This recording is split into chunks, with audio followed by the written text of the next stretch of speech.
संसदेच्या पावसाळी अधिवेशनाचा तिसरा आठवडा आजपासून मतदार यादीतील घोळावरून विरोधक आक्रमक होण्याची शक्यता, तर महत्त्वाची विधेयकं मंजूर करण्यासाठी सरकार प्रयत्नशील।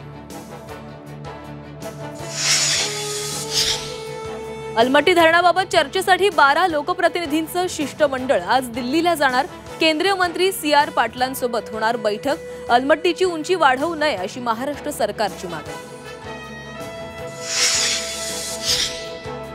मुंबईतील रंगशारदा सभागृहात आज मनसे पदाधिकाऱ्यांचा मेळावा। आगामी निवडणुकीच्या पार्श्वभूमीवर मेळावा, राज ठाकरे करणार पदाधिकाऱ्यांना मार्गदर्शन। समृद्धी महामार्गाने सुसाट निघाल तर पकडले जाल, तुमच्या वेगावर लक्ष ठेवणार 1000 CCTV कॅमेरे। वेग मर्यादेचं उल्लंघन केल्यास आर्थिक भुर्दंड।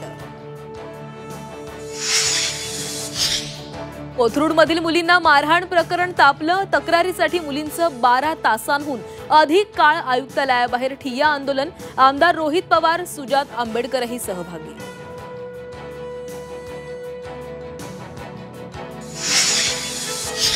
मुलींवर हात टाकणाऱ्यांचे हातपाय तोडून त्यांना पोलिसात दिलं पाहिजे। आपली सत्ता नसली तरी राज ठाकरे सत्तेत, मनसे नेते अमित ठाकरे यांचं वक्तव्य।